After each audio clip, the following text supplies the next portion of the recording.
deux choses. Venir à lui avec foi. Ils étaient tous guéris. Est-ce que, en mourant et ressuscitant d'entre les morts, le Seigneur a, comme on lui a mis un autre cerveau, une autre volonté, c'est la même volonté, c'est le même évangile. Dieu veut guérir le malade. Dieu veut guérir ceux qui souffrent. Jésus n'a pas changé, il est le même hier, aujourd'hui et éternellement. Et il veut guérir aujourd'hui encore. Alors que tu écoutes cette vidéo, reçois la foi pour recevoir ta guérison. Alors, bon visionnage, soyez édifiés.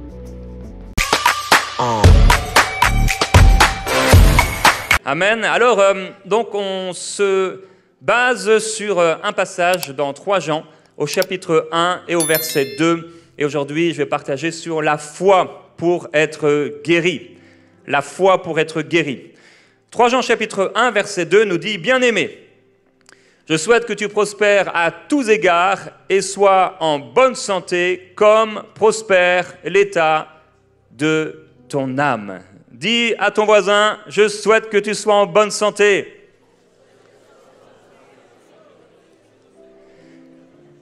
Alors, j'avais pris comme illustration cette femme de Lot. La femme de Lot va regarder en arrière et être transformée en statue de sel. Vous vous souvenez? Et je vous avais posé 2 questions. La première des questions, c'était « Que regardes-tu » Si on regarde la mauvaise chose, cette chose aura un impact sur nous. Plus on regarde la mauvaise chose dans notre vie, et plus forcément on est influencé par cette chose. Si on respecte quelqu'un et que cette personne dit un certain nombre de choses, ces paroles auront un impact sur nous. Alors certains font le choix de regarder au seul exemple du Nouveau Testament où quelqu'un, on a prié pour lui et apparemment il n'a pas été guéri, Trophime, que l'apôtre Paul a laissé malade à Millet. Et j'ai expliqué et rappelé le fait que Paul était un homme de la même nature que nous et parfois ça ne marchait pas. Mais Jésus réussit toujours. Alors on ne doit pas regarder à Trophime qu'il a été laissé malade là puisque Jésus lui-même l'aurait guéri, c'est évident, puisque tous ceux qui venaient à Jésus étaient guéris. Donc, comment on regarde également, c'était la deuxième question, donc que regardes-tu et comment regardes-tu? À force de regarder négativement, j'ai parlé et rappelé ce passage d'avoir un regard lumineux. Ton œil est la lampe du corps. On doit avoir un regard lumineux sur notre avenir physique. Je dois me voir vieillir en bonne santé. C'est tellement important pour nous, dès notre plus jeune âge, dès qu'on le peut, pouvoir accepter la parole de Dieu telle qu'elle est vraiment. Choisis d'avoir un regard lumineux, de considérer ton corps en vieillissant quand tu y penses d'une bonne façon, que tu puisses servir le Seigneur longtemps et en bonne santé. Et j'avais terminé avec un court encouragement par rapport aux chars de fer, prendre l'illustration des chars de fer pour expliquer que parfois on laisse certaines choses dans notre vie, mais si on s'appuie sur Dieu, même les chars de fer les plus puissants, et quel que soit leur nombre, sont vaincus par la puissance du Seigneur. Alors on va aller ensemble dans Romains au chapitre 12, le verset va s'afficher. Romains chapitre 12, verset 2, qui nous donne un puissant encouragement et qui nous dit « Ne vous conformez pas au siècle présent, mais soyez transformés par le renouvellement de l'intelligence. » afin que vous discerniez ce qui est la volonté de Dieu, ce qui est bon, agréable et parfait. Quand on entre dans le royaume de Dieu, on a absolument besoin de renouveler nos pensées, de renouveler notre intelligence dans tous les domaines de notre vie. On ne peut pas se permettre de marcher dans notre vie de foi, dans notre vie avec Christ, avec les pensées qu'on avait auparavant lorsque nous ne le connaissions pas. On a maintenant une nouvelle parole, on a de nouveaux commandements, on a de nouvelles instructions, on a de nouvelles promesses, une nouvelle loi, pas au niveau de la loi légale, l'Ancien Testament, mais une nouvelle loi, un nouveau principe, de nouveaux principes et une nouvelle loi spirituelle. C'est sur cette parole que nous devons bâtir notre vie et que nos pensées doivent être renouvelées. Le plus grand obstacle pour recevoir la guérison, c'est notre intelligence. C'est ce qu'il y a dans nos pensées. Qu'est-ce qu'on pense vraiment? Qu'est-ce qu'on croit vraiment sur ce que Dieu veut pour notre santé. Il est écrit dans 1 Corinthiens chapitre 1 que la prédication de la croix est une folie pour ceux qui périssent, mais pour nous, elle est une puissance de Dieu. Et Dieu dit, aussi est-il écrit, « Je détruirai la sagesse des sages et j'anéantirai l'intelligence des intelligents. » On ne peut pas penser comme les intelligents de ce monde, parce que Dieu est plus intelligent qu'eux. Il nous faut choisir l'intelligence de Dieu. On ne bannit pas l'intelligence, mais on veut et on souhaite et on désire que cette intelligence, nos pensées soient renouvelées par la parole de Dieu. La parole de Dieu va avoir un impact sur la façon dont nous pensons, sur notre intelligence. Je vais vous lire un témoignage donc, dans ce livre qui sera proposé à partir de mercredi.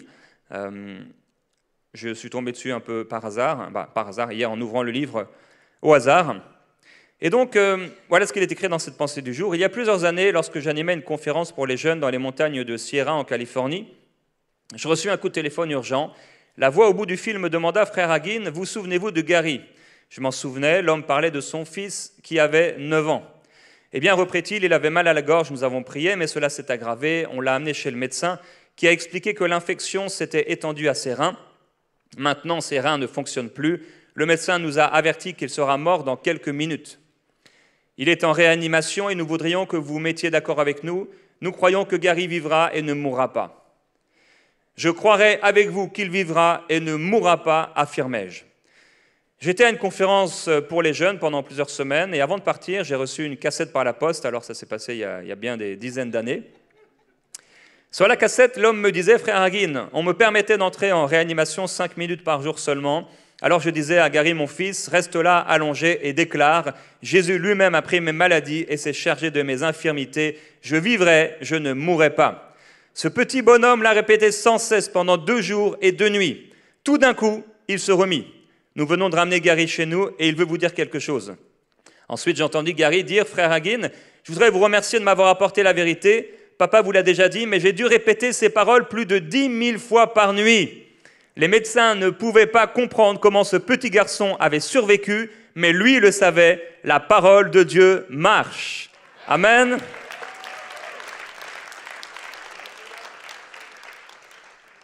Gloire à Dieu, je ne mourrai pas, je vivrai.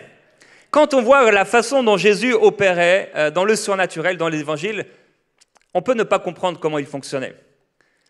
Parce que quand on disait mort, lui, il appelait mort le sommeil. Quand on pensait que c'était fini, lui, il ne réagit pas de la même façon. On lui dit que son ami est sur le point de mourir, mais il n'a pas l'air stressé. Il prend même son temps. Jésus a fonctionné dans une intelligence qui n'est pas celle des hommes. C'est exactement dans ce type d'intelligence qu'on est appelé à fonctionner pour marcher, non seulement être guéri s'il y a une attaque par rapport à la santé, mais surtout marcher dans la bonne santé divine. C'est ce que Dieu veut pour toi. Paul le disait aux Corinthiens, « Celui qui accomplit des miracles parmi vous », il parlait à une église, donc celui qui accomplit des miracles dans l'église, le fait-il parce que vous avez obéi aux œuvres de la loi, donc de l'Ancienne Alliance, dans l'Ancien Testament, où il fallait faire des choses bonnes pour en obtenir des bonnes, ou parce que vous avez écouté la prédication de la foi, ou que vous avez écouté avec foi. Il est en train de leur dire ce que le Seigneur a fait au milieu de vous, quand vous avez été guéris, quand vous avez reçu des miracles. Ce n'était pas parce que vous avez accompli quelque chose de bien, mais parce qu'au moment où vous avez entendu la parole de Dieu, vous aviez eu une écoute de foi. Et c'est vraiment le terme qui est utilisé, c'est l'ouïe de foi. L'écoute de foi. Quand on entend la parole de Dieu et qu'on l'écoute avec foi, elle produit quelque chose. Lorsqu'on entend la parole de Dieu mais qu'il n'y a aucune foi, elle ne produira rien ou presque dans notre vie. C'est pourquoi, quand on entend la parole, il faut s'en saisir afin que cette parole amène la différence, comme dans le témoignage dont on a parlé. Quelle est la volonté de Dieu? Il dit que vous discerniez quelle est la volonté de Dieu. On doit être clair sur cette vérité. On ne peut pas avoir de doute concernant la volonté de Dieu pour notre vie. Paul disait, le Fils de Dieu, Jésus-Christ, qui a été prêché par nous, au milieu de vous, par moi, par Sylvain, par Timothée, n'a pas été oui et non. Ils disent ce qu'on a prêché, ce n'était pas oui et non. Ça, c'est difficile. Par rapport à la santé divine ou la guérison, on te prêche oui et le lendemain, on te prêche non. Comment te tenir dans la foi s'il y a le peut-être dans la prédication? La prédication de l'Évangile ne dit pas que peut-être tu seras guéri. La prédication de la foi ne dit pas que par les meurtrissures de Jésus, parfois tu es guéri et parfois tu ne l'es pas. La prédication de la foi dit que si tu pries avec foi, si tu demandes avec foi, tu recevras. Jésus dit, cela est à toi. La parole de Dieu dit que tout est possible à celui qui croit. Quelle est la volonté de Dieu? Je ne peux pas croire autre chose que la santé divine, la guérison.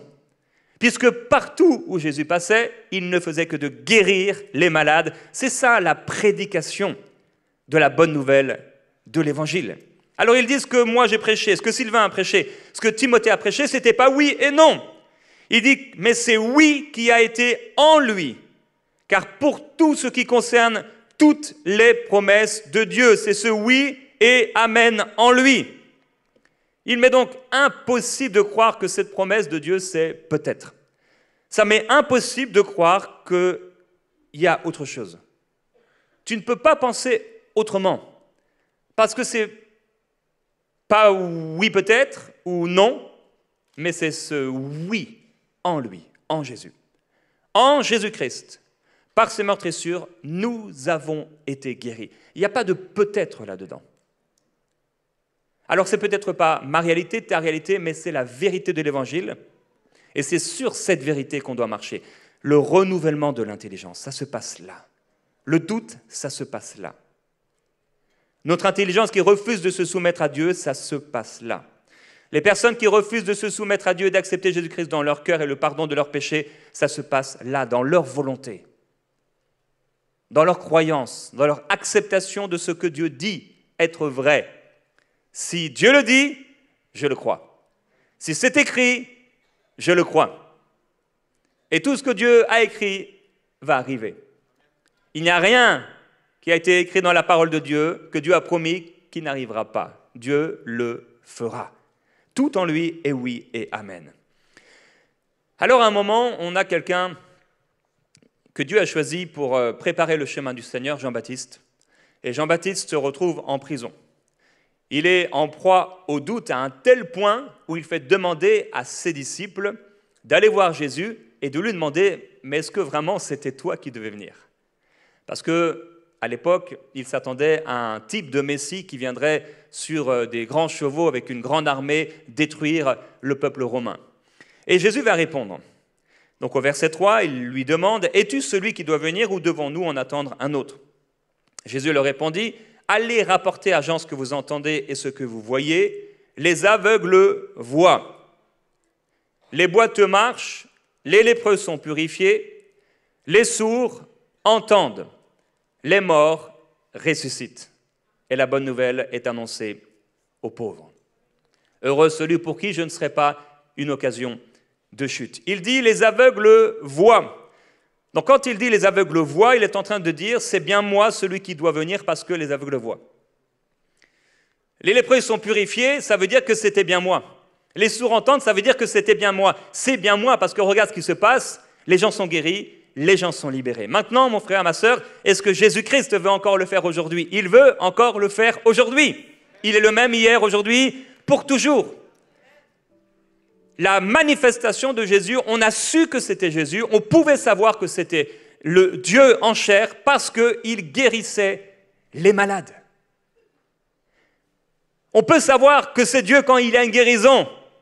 On peut savoir que ce n'est pas Dieu quand il y a la maladie qui ronge et qui détruit la vie d'une personne. On peut savoir que c'est Dieu quand quelqu'un est rafraîchi, renouvelé, restauré, réconcilié avec quelqu'un, qu'il pardonne à quelqu'un qui marche dans l'amour. On peut savoir que c'est Dieu. Il y a une différence entre les enfants de Dieu et les enfants du diable. Il y a une différence entre les œuvres de Dieu et celles du diable. C'est aussi l'ordre qu'il a donné aux disciples. Il leur a dit, allez en mon nom et guérissez les malades, ressuscitez les morts, purifiez les lépreux, chassez les démons. Donc, oui, Dieu veut le faire encore aujourd'hui. Quand il va, après sa résurrection, parce que certains ont dit non, ça s'est arrêté à la résurrection du Seigneur, mais après sa résurrection, il apparaît aux disciples, aux 11, et qu'est-ce qu'il fait? Il leur reproche leur incrédulité, dans Marc 16. Est-ce que le Seigneur pourrait nous reprocher notre incrédulité de ne pas avoir cru? C'est ce qu'il est écrit. Il était à table et il leur reprocha leur incrédulité et la dureté de leur cœur parce qu'ils n'avaient pas cru ce qu'il avait vu ressusciter. Comment on peut croire à une résurrection? On nous a dit que Jésus-Christ était sur cette croix. On sait comment ça se passe. Tu ne peux pas sortir de là vivant. On lui a transpercé la lance sur le côté. Il s'est vidé de son sang. Son aspect n'était plus celui de l'homme. On l'a mis dans un tombeau 3 jours. Et on me dit qu'il est ressuscité. Comment croire une telle chose? Et c'est pourtant ce qui s'est passé. Jésus-Christ est ressuscité d'entre les morts. Il est vivant aujourd'hui.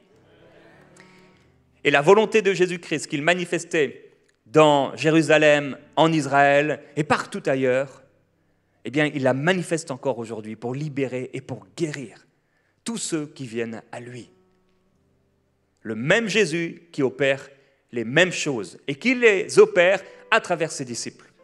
Et c'est ce qu'il va dire aux 11, prêchez l'évangile. Et voici les miracles qui accompagneront ceux qui auront cru. C'est une histoire de foi. La foi pour être guéri. La foi pour la guérison. La foi. Prêchez, lorsque vous allez prêcher, guérissez les malades. Ils imposeront les mains aux malades et les malades seront guéris. Il ne dit pas les malades seront peut-être guéris.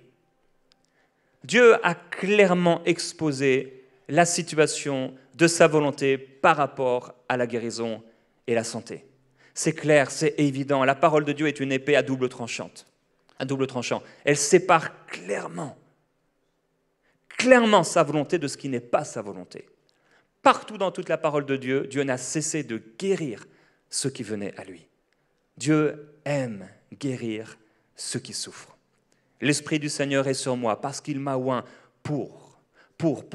Et il s'agit de bien. Guérir le lépreux, relâcher le prisonnier, rendre la vue aux aveugles. Annoncer de la part du Seigneur une année de grâce. C'est la nouvelle alliance dans laquelle nous sommes aujourd'hui, où Dieu ne tient plus compte de nos péchés lorsque nous venons à lui, ce qui s'appelle la grâce de Dieu. C'est cette grâce de Dieu aujourd'hui qui nous permet de pouvoir être guéris de toute maladie. Selon qu'il est écrit même dans le livre des psaumes, c'est moi qui pardonne tous tes péchés et qui te guérit de toutes tes maladies. Il n'y a aucune maladie qui soit trop forte pour Dieu, aucune situation qui soit impossible pour le Seigneur. Il nous faut croire.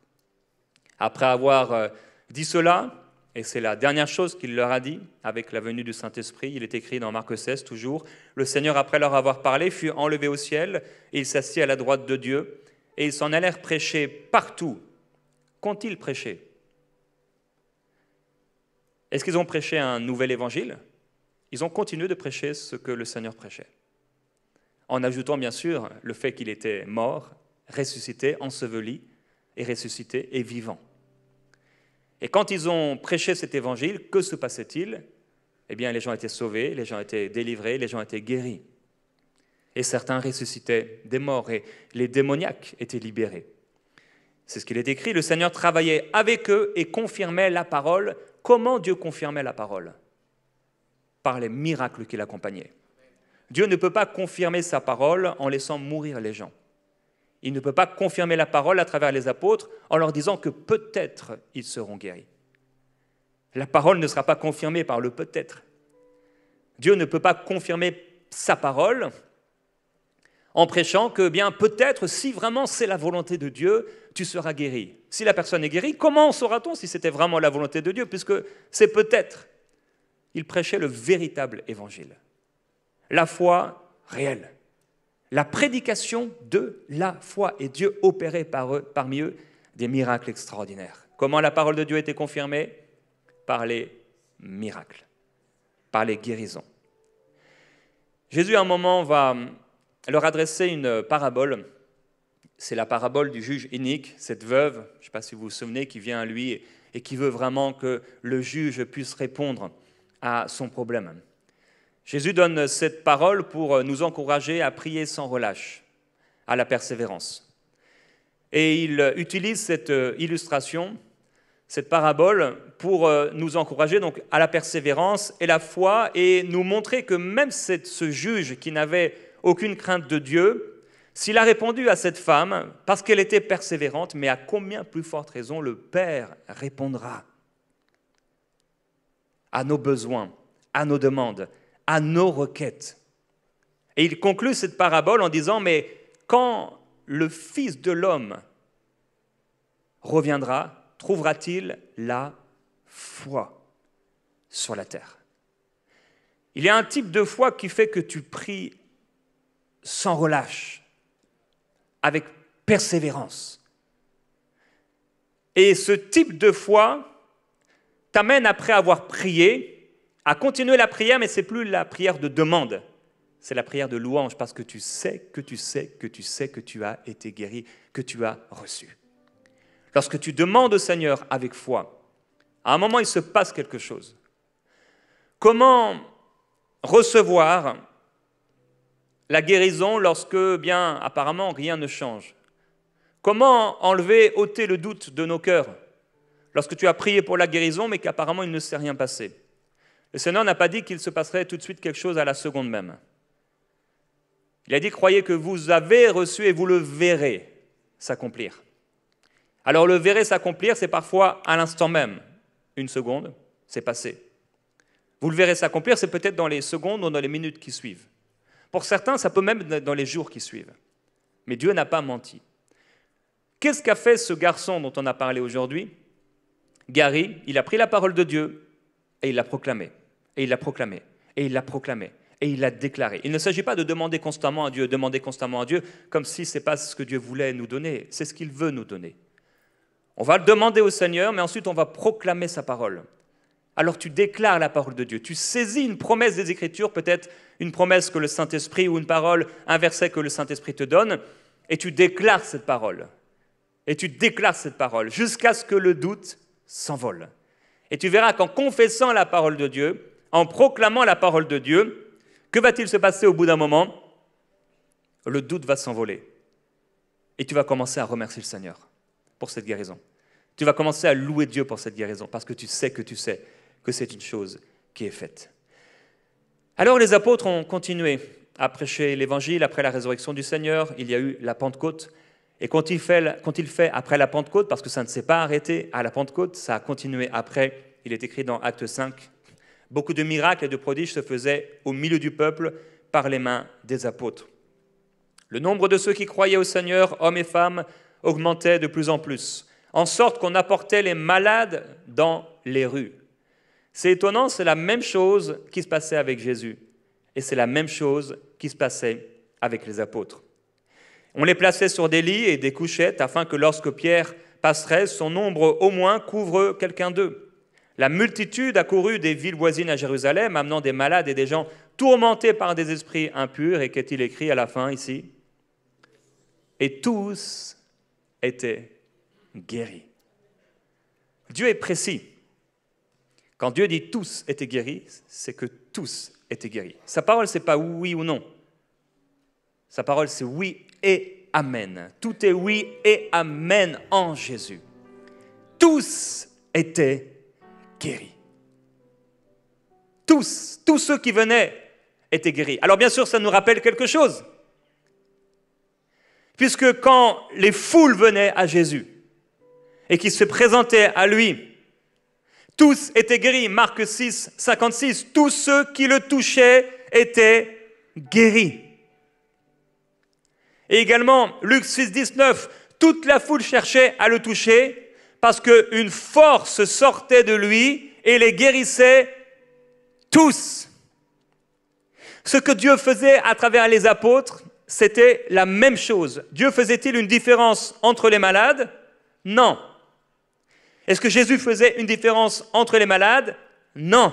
Est-ce que les apôtres faisaient une différence, le tri entre les malades qui venaient à eux? Toi, Dieu te guérit. Toi, Dieu ne te guérit pas. Toi, Dieu te guérit. toi, Dieu ne te guérit pas.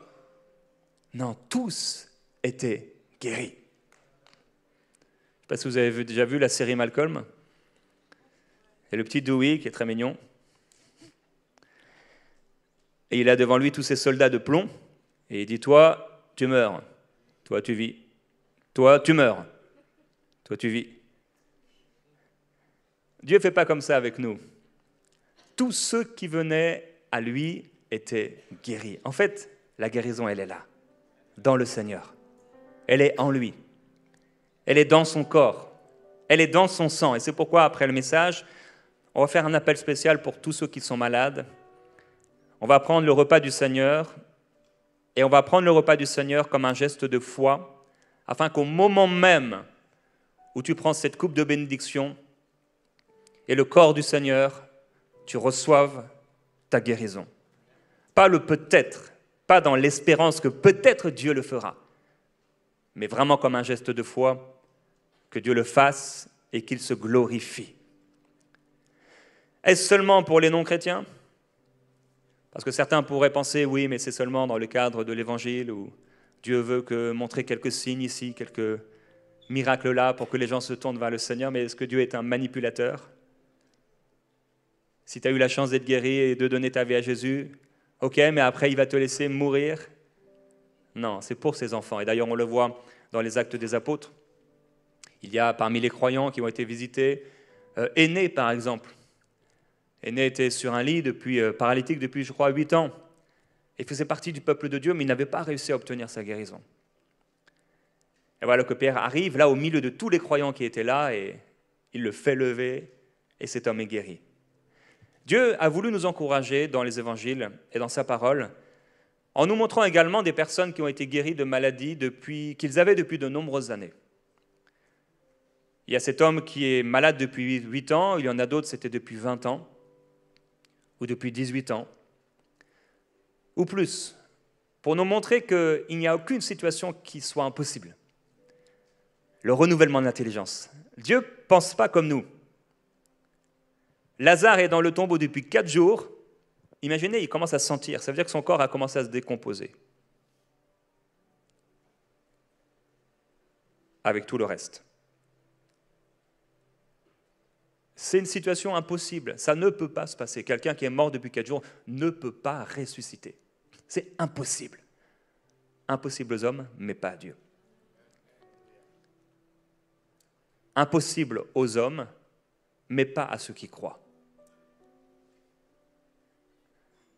Alors, dans le cadre de la résurrection, c'est quand même particulier, puisque le Seigneur n'a pas ressuscité tous les morts.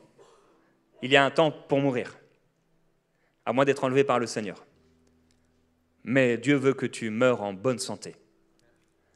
Abraham mourut dans une heureuse vieillesse, âgé, rassasié de jours. On a bien des exemples dans la parole qui nous encouragent en nous montrant des personnes âgées qui mouraient âgées et rassasiées de jours. Vous connaissez cette expression dans la parole ? Dont la vue était encore intacte et la force renouvelée comme l'aigle. C'est une promesse de Dieu pour nous, mais il y a cette tête, il y a cette intelligence qui s'appuie et qui regarde autre chose. Quand on est entouré de croyants qui ne croient pas, ça nous est difficile de croire. Quand on est dans une église ou dans cette église on prêche le peut-être, c'est le peut-être qui arrive. Certains sont guéris, d'autres ne le sont pas. Quand dans l'église les responsables spirituels vivent dans le péché et que c'est connu de tous, partout dans l'église les gens commencent à vivre dans le même péché. J'ai entendu trop d'histoires de pasteurs tombant dans l'adultère et toujours les mêmes histoires. Dans l'église, il commence à avoir des adultères partout. Là où on prêche la foi, là où on prêche la guérison, les gens sont guéris. Là où on prêche le baptême du Saint-Esprit, les gens sont baptisés du Saint-Esprit. Si tu es dans une église qui ne croit plus au baptême du Saint-Esprit, ce sera très difficile de recevoir le baptême du Saint-Esprit. Si tu es dans une église où on croit que vraiment, tu es chrétien, Dieu veut te remplir du Saint-Esprit. Ce n'est même pas une question à se poser, mon frère, ma sœur. C'est pour toi. Dieu veut. Alors ce sera facile pour toi de recevoir le baptême du Saint-Esprit. Il en est fait selon notre foi. Selon notre foi. Nous croyons que le Seigneur veut toujours guérir. Parce que j'ai beau creuser dans les évangiles, je ne vois pas autre chose. Je l'ai déjà dit, je veux le répéter. C'est le mois de la santé divine. Il n'y a personne, aucun malade qui soit venu à Jésus pour être guéri avec foi, à qui Jésus a dit de rester dans cet état. Il les a tous guéris. Tous. Tous ceux qui, il fallait deux choses, venir à lui avec foi. Ils étaient tous guéris. Est-ce que, en mourant et ressuscitant d'entre les morts, le Seigneur a, comme on lui a mis un autre cerveau, une autre volonté, c'est la même volonté, c'est le même évangile. Dieu veut guérir le malade. Dieu veut guérir ceux qui souffrent. Jésus dit dans Jean 10, « Moi je suis le bon berger, je donne ma vie pour les brebis. » Mais il y en a un autre, le diable, lui il vient pour égorger, pour détruire. C'est le diable qui détruit les vies. C'est le péché qui détruit les vies, mais pas le Seigneur. Alors on doit penser différemment. On doit croire différemment et on doit agir différemment. Dans Marc au chapitre 5, on va lire ensemble. Vous pouvez prendre votre Bible, je vous laisse le temps de prendre votre Bible.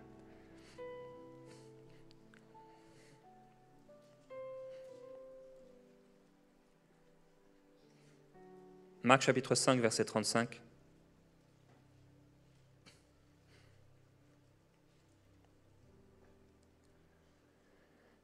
Il est écrit, il parlait encore quand des gens arrivèrent de chez le chef de la synagogue et lui dirent « Ta fille est morte. Pourquoi déranger encore le maître ?» Je voudrais déjà te dire que tu ne déranges pas le maître. Quand tu veux obtenir ta guérison, sache une chose. Quand tu t'approches du Seigneur, quand tu pries et que tu demandes quelque chose au Seigneur, tu ne le déranges pas. Dieu n'est pas dérangé. Tu ne déranges pas le Seigneur. Il y a toutes sortes d'esprits religieux ou des gens qui pourraient te faire croire le contraire, mais je voudrais te rappeler et te dire que si tu viens au Seigneur par la foi pour prier, sache que c'est clair, tu ne le déranges pas. Il n'est pas comme certains parents, parfois, voilà, notre enfant nous a dérangés parce que ce n'était pas le bon moment. Mais avec Dieu, c'est toujours le bon moment. C'est aujourd'hui le jour du salut. Le jour du salut, sozo, nous le savons, dans sozo, il y a le pardon des péchés et il y a la guérison de la maladie. C'est le même mot, c'est le même terme. Il y a également la délivrance.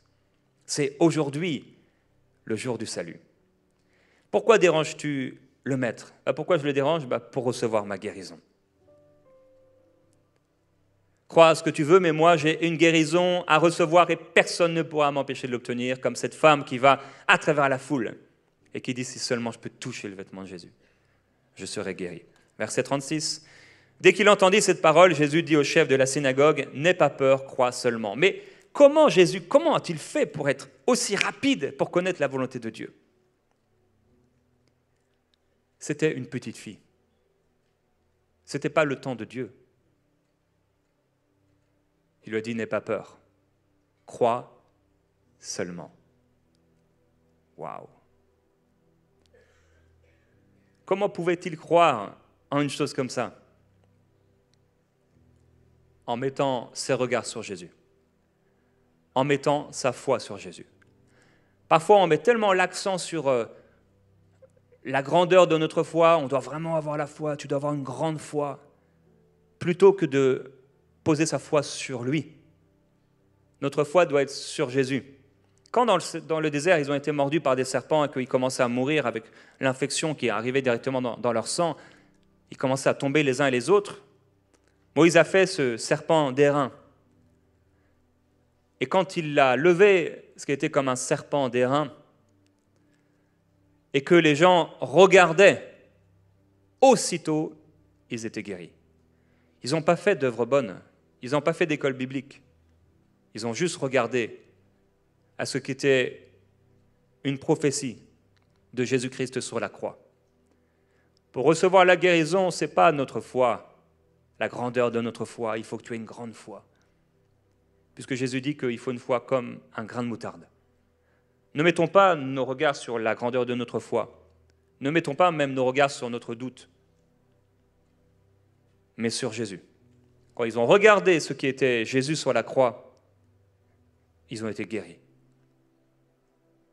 C'est l'œuvre de Jésus, ce n'est pas notre œuvre. C'est son œuvre.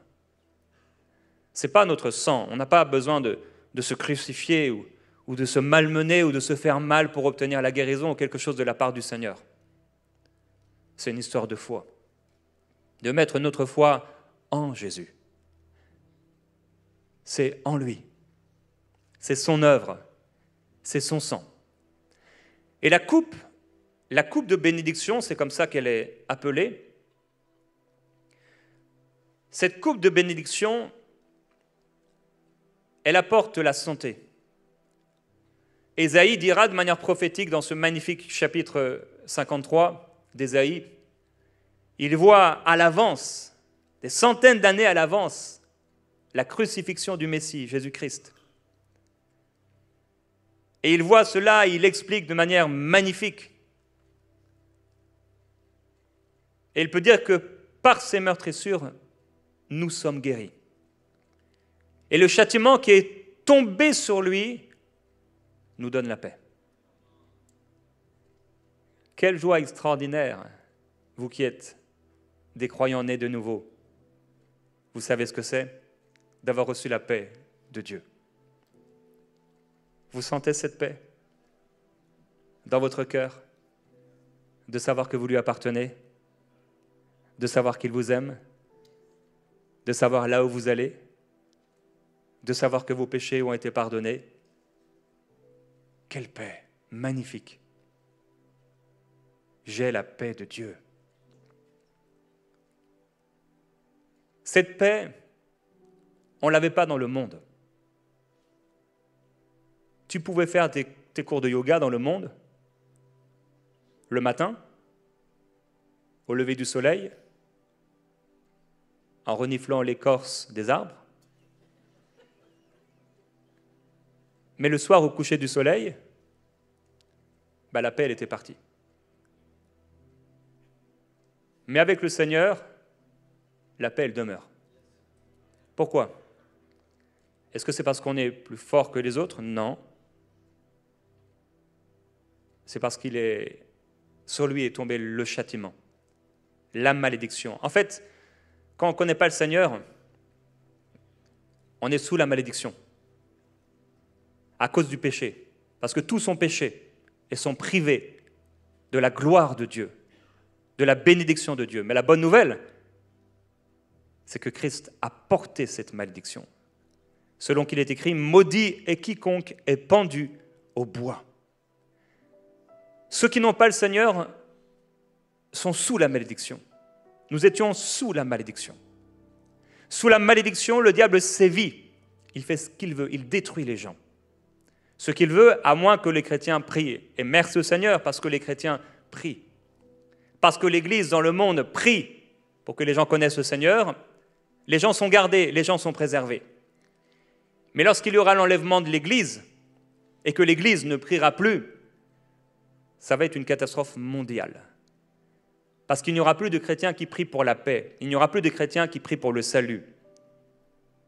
Sauf ceux qui le deviendront s'ils ont le temps. Si les gens sont gardés, préservés aujourd'hui, c'est parce que l'Église dans le monde prie. C'est parce que des gens prient dans l'esprit et parfois ils ne savent pas qu'ils prient pour des gens, des voisins autour d'eux, leur famille. Parce que ces gens sont sous la malédiction. Mais la bonne nouvelle, c'est que Jésus a porté la malédiction et que nous pouvons vivre dans la paix, dans la bénédiction, recevoir la paix du Seigneur. Jésus dit, je vous donne ma paix, je vous laisse ma paix. Je ne vous donne pas comme le monde donne, parce que quand le monde donne et il reprend. Quand le diable donne, il te donne ça, mais il reprend ailleurs. Mais il dit, je vous laisse ma paix, je vous donne ma paix, pas comme le monde donne, je vous donne ma paix. De la même manière, Ésaïe, dans Ésaïe chapitre 53, nous dit, en voyant la croix bien à l'avance, de manière prophétique, parce que Dieu lui ouvre les yeux, par ses meurtrissures, nous sommes guéris. Alors le thème qui est utilisé ici et qui va être repris par Pierre, dans 1 Pierre chapitre 2, verset 24, Par ses meurtrissures, nous avons été guéris. Le terme guéri ici, il s'agit vraiment de guérison physique. Sur les 27 fois, je crois, où il est utilisé dans le Nouveau Testament, il s'agit toujours de guérison physique. C'est la guérison. La seule exception serait quand Dieu parle de ceux qui refuseront de croire et ainsi ne seront pas guéris. Par ses meurtrissures, par son sang qui a coulé, lorsque nous regardons au sang de Jésus, nous recevons la guérison, nous recevons la paix, nous recevons le pardon des péchés. Personne n'a fait des œuvres pour être pardonné. Personne. C'est pourquoi les religions ou les sectes qui t'expliquent que tu dois faire des œuvres bonnes pour espérer obtenir le salut, ce n'est pas l'Évangile. L'Évangile, c'est Christ qui a tout accompli pour nous. Et la réponse, c'est la foi. Alors, toujours dans Marc 5, dès qu'il entendit ces paroles, Jésus dit au chef de la synagogue, « N'aie pas peur, crois seulement. » Et verset 37, « Et il ne laissa personne l'accompagner, sauf Pierre, Jacques et Jean. » Pourquoi le Seigneur a fait le choix de ne laisser personne l'accompagner? Marc 5, 37. Parce qu'il y a des choses, il y a des gens, il y a des doutes qui ne peuvent pas t'accompagner quand c'est le moment de recevoir. Il y a des gens qui parlent trop dans ta vie et ce qu'ils disent est contraire à ce que tu veux recevoir. Fais attention. Ils arrivèrent à la maison du chef de la synagogue où Jésus vit du tumulte, des gens qui pleuraient et poussaient de grands cris. Ça, c'est naturel. Quelqu'un meurt, on pleure. D'ailleurs, la parole même nous encourage à cela. Pleurer avec ceux qui pleurent. C'est donc une réaction naturelle. Les cris, les larmes, les doutes, l'incompréhension, mais le Seigneur nous demande d'agir différemment. Le renouvellement de l'intelligence. Pour qu'on puisse discerner, en ayant des pensées renouvelées par la parole de Dieu, la méditation de la parole de Dieu, la confession de la parole de Dieu, en écoutant la prédication de la foi, nos pensées commencent à changer. Avec de tels livres ici, les pensées du jour que tu lis, et tous les jours tu es encouragé par rapport à la guérison, par rapport à la santé, mais ça change ta pensée. Et ça change ta vie. L'œil est la lampe du corps. Il entra et leur dit, « Pourquoi faites-vous ce tumulte et pourquoi pleurez-vous? L'enfant n'est pas morte, mais elle dort. » Est-ce que ça c'est une réaction normale? Ce n'est pas une réaction normale. Voilà quelqu'un qui est poussé par l'esprit. Voilà quelqu'un qui est dans la foi. Ce qu'on appelle la foi de Dieu. Il n'y a rien qui lui dit qu'elle dort. Mais en même temps, tout en lui dit qu'elle dort. Mais il n'y a rien dans le naturel qui lui dit que la chose a changé. Quand on prie une prière de foi, il se peut qu'il n'y ait rien qui change. J'ai eu l'occasion de prier pour plusieurs personnes, et pas seulement dans les églises, mais également dans la rue ou dans des maisons. Et parfois, tu pries pour la personne, et la personne, elle te laisse faire. Ok, on verra. Elle n'est pas dans une foi particulière. Et tu pries pour elle, et il se peut qu'elle ait encore mal. Et souvent, tu lui fais faire un geste de foi, et là, elle commence à voir, oh. Ou au moment où tu pries, souvent, elle va sentir quelque chose physiquement, une chaleur, ou au contraire, du froid. Je me souviens avoir prié pour une personne qui venait à la maison faire des travaux. C'était une femme, des petits travaux de jardinage. Et elle avait très mal, il faisait très très chaud. Et j'ai mis ma main sur, je ne sais plus, son épaule. Et en fait, il dit, oh, je sens une grande chaleur. Mais parfois, tu ne sens rien. Est-ce que ça veut dire que le Seigneur a changé d'avis? Ou il y a un peut-être? Ou qu'il y a une autre raison? Le Seigneur ne faisait pas d'examen de conscience. Ni le Seigneur, ni Pierre, ni Paul, ni les autres apôtres. Il guérissait. Il guérissait. À un moment, vous savez, il guérit cet homme et il lui dit « Mais ne pêche plus, de peur qu'il ne t'arrive quelque chose de pire. » Donc ça veut dire que même s'il y avait quelque chose dans ta vie qui, entre guillemets, bloquerait, ce qu'on dit bloquer la guérison, tu peux quand même être guéri. Et au moment où tu es guéri, tu es tellement heureux, tellement béni, qu'à ce moment-là, règle ce que tu as réglé. Parce que sinon, la porte, elle est ouverte. Dieu veut te guérir. Dieu veut te faire de bien. Dieu veut te libérer. Au verset 40, il se moquait de lui. Il se moquait de lui. Quand il a dit ça, elle pas morte mais elle dort, il se moquait de lui. Quand tu crois et que tu te tiens pour la guérison, on a prié pour toi, ou tu as prié avec foi, ou tu as fait un geste de foi, parce que parfois c'est un geste de foi. C'est faire quelque chose. Souvent j'ai dit aux gens, vas-y, une personne pour qui je priais, elle avait du mal à marcher, on était monté à un deuxième étage d'un immeuble, et quand j'ai vu qu'elle après la première marche, je me suis dit, ça va être long. Et donc j'ai prié pour elle, il ne s'est rien passé apparemment, mais il ne faut pas regarder à l'extérieur, sinon tu vas te faire rouler, parce que Dieu n'est pas dans ces choses-là. Je lui ai dit, mais commencez à marcher un peu. Elle a commencé à faire un pas, 2 pas, elle a dit, oh, c'est un peu mieux. Et finalement, elle a descendu l'escalier, c'est plus facile de descendre que de monter, mais c'était fini. Quand tu pries avec foi, il y a des émotions, des pensées, des esprits parfois même, qui vont se moquer de toi. Ils vont te dire, mais t'as prié, regarde, t'as encore aussi mal. C'est n'importe quoi. Et ils se moquent de toi, t'as prié. Et c'est pourquoi il y a des gens qui prient encore, et encore, et encore, et encore. Je lisais une histoire ce matin dans le livre. En fait, j'ai lu que 2 pensées dans le livre depuis que je vous en ai parlé, parce que je l'ai lu il y a une 20aine d'années, ce livre. Il m'avait vraiment beaucoup béni. Et dans cette histoire, une femme avait été guérie. Les médecins avaient dit, c'est bon, elle est sortie voilà, de la situation. Mais il y avait une femme dans l'église qui a commencé à avoir peur, alors qu'elle était guérie. Oh non, il faut encore qu'on prie pour la sœur. Et quand il prie pour la sœur, l'homme de Dieu reçoit dans son cœur que, à nouveau, cette femme va tomber malade. Parce qu'il dit, il me l'avait donné, mais maintenant il la reprenne. Et c'est ce qui est arrivé 3 jours plus tard, comme le Seigneur lui avait dit. Des fois, tu as prié avec foi, mais il y a le moqueur qui vient et te dit, mais tu n'as pas été guéri, regarde, tu sens encore, tu as encore des brûlures d'estomac, tu as encore du mal à manger, tu as encore ceci, tu as encore cela. Est-ce que ça veut dire que tu n'as pas été guéri? Non, non, non et non. Tu as été guéri au moment où tu as demandé. Marc 11. C'est ce que le Seigneur te dit.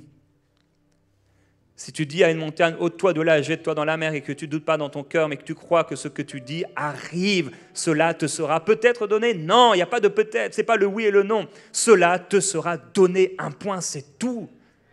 C'est ce que Jésus enseigne, c'est ce que Jésus prêche, et c'est ce qu'il a toujours prêché. Il n'y a pas d'exception. Le renouvellement de l'intelligence. On doit croire que ce que Dieu dit est vrai. Il se moquait de lui, alors il les fit tous sortir. Le doute fait le sortir, le moqueur fait le sortir. Tu es assailli par des pensées le soir, tu as reçu ta guérison, on a prié pour toi, mais il y a encore des symptômes, il y a encore des choses. Mais les symptômes, ce n'est pas la vérité. Ça, c'est la réalité. La vérité va bien au-delà de la réalité. La réalité doit se soumettre par la foi à la vérité. Alors tu as des moqueurs et une oppression peut-être qui vient, parce que le diable veut surtout pas que tu sois guéri, parce qu'en étant guéri, tu vas rendre gloire à Dieu et témoigner aux autres que le Seigneur t'a guéri et libéré. Il ne veut pas que tu sois guéri. Le diable ne veut pas que tu sois guéri. Mais Dieu veut que tu sois guéri pour lui rendre gloire. Que toute la terre lui rende gloire. Il va faire sortir ceux qui se moquent. Il va faire sortir ceux qui doutent. Alors si tu es assailli comme ça par des pensées, mais tu ne vas pas être guéri, regarde, il ne s'est rien passé. Ça arrive à tellement de personnes. Même certains, vraiment, ils sentent et ils témoignent. Ah, j'ai été guéri. Mais le soir, c'est bizarre, ça revient, je n'ai pas été guéri. Non, tu avais été guéri, ne te laisse pas tromper. Ne te laisse pas tromper. Ne marche pas par la vue, ne marche pas par les sens. Marche par la foi. Garde ta guérison. Garde ta foi. Fais sortir cela. Tu confesses la parole de Dieu. Le Seigneur m'a guéri. Par les meurtrissures de Jésus, j'ai été guéri. Et tu le déclares. Je termine, il va prendre avec lui le père et la mère de l'enfant. Et ceux qui l'avaient accompagné, il la prend par la main et lui dit, jeune fille, lève-toi, je te le dis. Et la fille se lève et les parents sont bouleversés par ce qui vient de se passer. Et le Seigneur lui dit maintenant, donnez-lui à manger. Après la guérison, on reprend un bon style de vie. Il y a des maladies qui viennent parce qu'on n'a pas pris soin de notre corps. Alors prends soin de ton corps. Fais sortir le doute en toi. Résiste au doute dans le nom du Seigneur. Amen. Alors on va prendre ensemble le repas du Seigneur. Et avant qu'on le distribue, je vais demander à une sœur de partager son témoignage.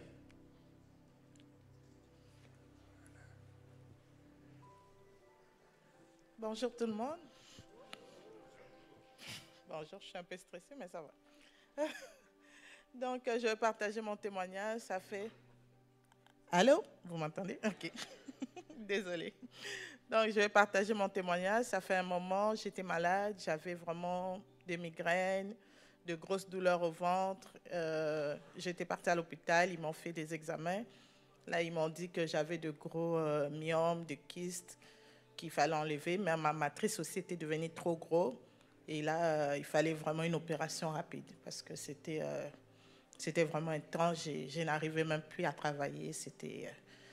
Et là, je suis venue à l'église comme je demandais la prière, comme dans Jacques 5, on dit, si quelqu'un parmi vous est malade, qui demande aux anciens qui prient pour eux. Et puis, j'ai demandé la prière chez mes pasteurs. Ils ont prié pour moi. Ils m'ont oint d'huile. Le lendemain, j'avais encore mal. Le dimanche prochain, je suis revenue encore pour prier. Ils ont prié pour moi. Le lundi, j'avais un examen, un écho. Le lundi matin, c'est mon gynécologue pour voir, pour programmer maintenant l'opération après. Et le dimanche, on a prié pour moi. Et puis le lundi, j'avais vraiment foi. J'ai dit que Dieu m'aide. Je ne veux pas l'opération. J'ai des enfants, c'est compliqué. Donc le lundi, je suis allée chez les gynécologues. Et puis là, on a fait l'écho, là, il regardait, il appelait quelqu'un. Là, j'ai regardé, j'ai dit, qu'est-ce qui se passe? J'ai passé quasiment 45 minutes dans la salle de call. Là, j'étais stressée. J'ai dit, wow, qu'est-ce qu'il y a? Ils ont retrouvé un autre problème ou quoi? Là, il appelle un autre, il vient, il regarde. Là, il me regarde avec des yeux bizarres. J'ai dit, qu'est-ce qui se passe? Il dit, on va vous en parler après. Là, il dit, allez-y, votre médecin va vous en parler. Et là, je sors, je reviens dans le cabinet du médecin. Il me regarde, il me dit, madame, est-ce que vous avez fait quelque chose entre-temps? J'ai dit, comme quoi? Rien. Là, il me regarde, il dit, vous n'avez plus rien. Et j'avais plus rien. Donc, voilà. Donc, amen. Donc, voilà, j'avais plus rien, j'avais plus de kystes. Ma matrice est redevenue normale, plus de myomes, j'avais plus rien. C'est comme si tout était disparu. Donc, voilà, j'ai béni Dieu pour ce qu'il a fait. Voilà. Alléluia, gloire à Dieu. Amen. Personne ne pleure parce qu'elle a été guérie, mais on rend tous gloire à Dieu parce qu'elle a été guérie. Et on rendra gloire à Dieu pour ta guérison. Alors, je vais faire un appel pour tous ceux qui ont besoin de guérison et qui veulent faire un geste de foi pour recevoir cette guérison. On va faire une prière de foi et après avoir prié, dans ce court moment qu'on va avoir maintenant, on va aller vite, ce n'est pas une question de durée, mais de toucher de Dieu et de foi. Tous ceux qui ont besoin de recevoir une guérison, je vais vous demander s'il vous plaît de vous approcher rapidement. Et on va prendre la Sainte Seine. On peut afficher le visuel, Pierre 2, 24. On va prendre la Sainte Seine, 1 Pierre 224. Lui qui a porté nos péchés en son corps sur le bois, afin que, morts à nos péchés, nous vivions pour la justice, lui dont la meurtrissure vous a guéri. Lui dont la meurtrissure vous a guéri. Vous pouvez vous approcher un peu plus encore, s'il vous plaît, pour laisser aussi une autre file derrière. Dans les rangées, vous pouvez venir. Vous pouvez aller même un petit peu plus loin, si vous voulez, comme ça, ça fait moins de... Ça laisse plus de place. Alors, je vais demander à ceux qui partagent la Sainte Seine, distribuent la Sainte Seine, de la partager donc à ceux qui sont dans les rangées, la Sainte Seine habituelle. Et à vous qui êtes là, voyez ici, on a donc ici, au milieu et là, il y a donc la Sainte Seine, je vous invite à la prendre maintenant. Peut-être vous pouvez aussi les aider, si vous voulez, distribuer en même temps.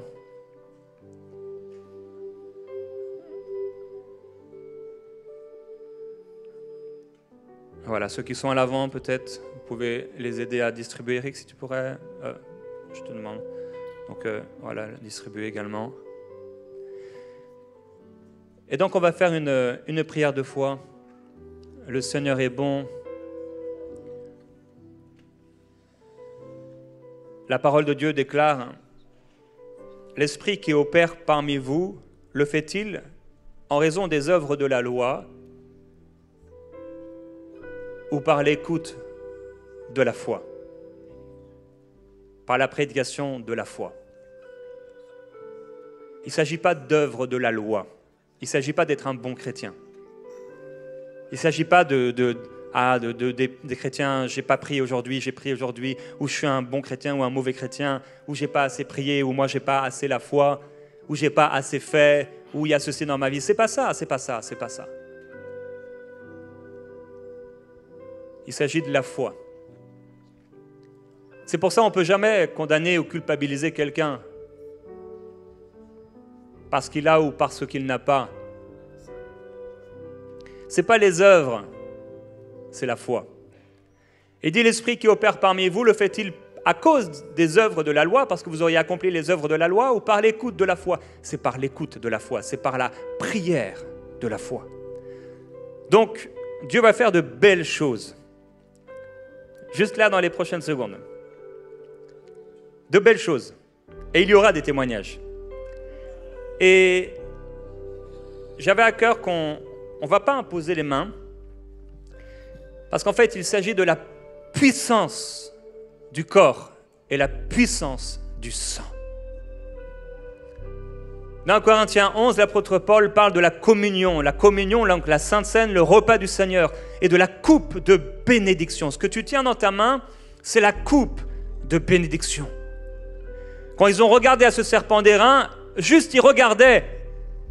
Ils ont commencé à voir les autres être guéris quand ils regardaient, et là, ils ont commencé à regarder, et boum, ils étaient guéris. Cette coupe de bénédiction, elle est puissante. Ce n'est pas le jus qu'on a mis dedans.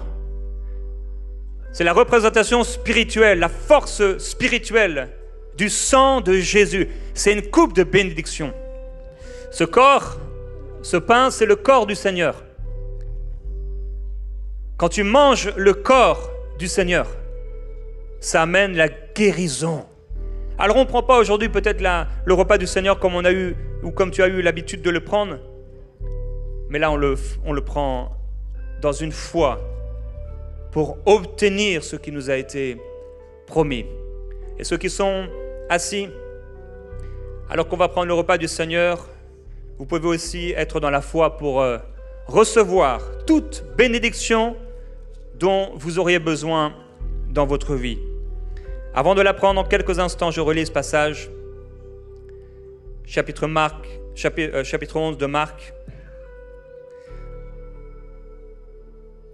Quand le soir fut venu, Jésus et ses disciples sortirent de la ville. Le matin, en passant, les disciples virent le figuier séché jusqu'aux racines. Pierre, se rappelant ce qui s'était passé, puisque Jésus avait maudit un figuier, dit à Jésus, « Rabbi, regarde le figuier que tu as maudit à sécher. » Jésus prit la parole et leur dit, « Ayez foi en Dieu. » Quand Jésus a maudit le figuier, il ne s'est rien passé apparemment, mais la chose était déjà faite, établie. Quand on prie avec foi pour recevoir la guérison, rien ne peut avoir changé, mais tout a changé à l'intérieur. Jésus dit, ayez foi en Dieu. En vérité, je vous le dis, si quelqu'un dit à cette montagne, ôte-toi de là et jette-toi dans la mer, et s'il ne doute pas en son cœur, mais croit que ce qu'il a dit arrive, cela lui sera accordé.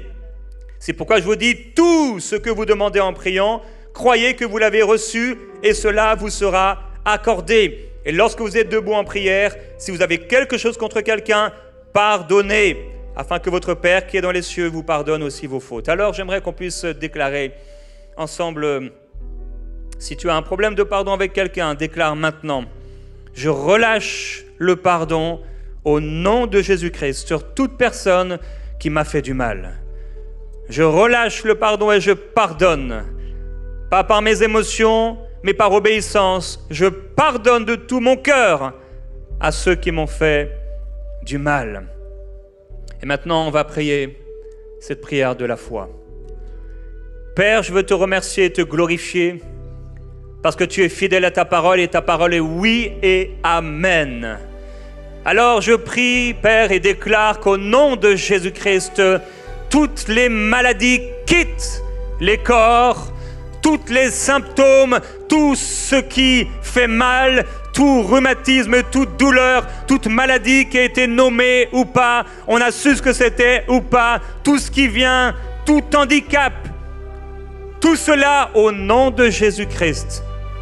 Ça lâche les corps. Commence à dire à ta montagne maintenant d'ôter, de sauter, de s'en aller de toi maintenant, quel que soit le nom de cette chose. Tu lui dis, ôte-toi de mon corps maintenant.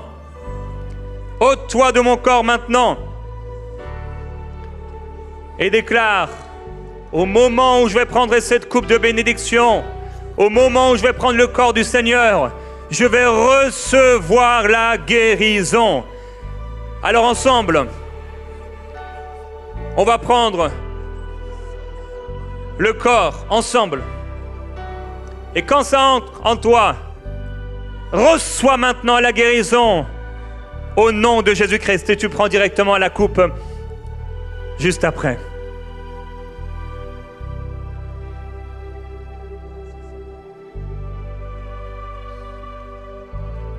C'est la coupe de bénédiction. Par tes meurtrissures, nous avons été guéris. Père, nous prions cette prière de foi. Nous te rendons grâce, Seigneur, et nous te glorifions de la guérison qui coule dans les corps maintenant par le Saint-Esprit. Et oui, nous ordonnons à toute maladie de quitter dans le nom de Jésus-Christ. Et nous te glorifions, Seigneur, parce que maintenant ça vient. Et là, mon frère, ma sœur, lève les mains vers le Seigneur. Et regarde à Jésus. Regarde à la croix où Jésus a donné sa vie pour toi, où son sang a coulé, non seulement pour te pardonner de tes péchés, mais également te guérir de toute maladie. Regarde à Jésus maintenant et lève les mains. Tu lèves les mains avec foi pour saisir cela. Merci pour l'onction du Saint-Esprit. Cette onction descend maintenant.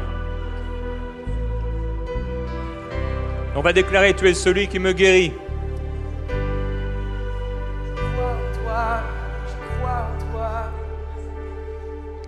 Reçois maintenant que l'onction du Seigneur descende sur toi. Reçois, reçois, reçois, reçois. Reçois maintenant. Regarde avec tes yeux de l'esprit l'endroit où tu as mal et regarde le sang de Jésus couler exactement à cet endroit pour toi. C'est par la foi que nous savons avoir été sauvés. C'est par la foi que nous savons avoir été guéris. C'est par la foi que nous savons avoir été délivrés.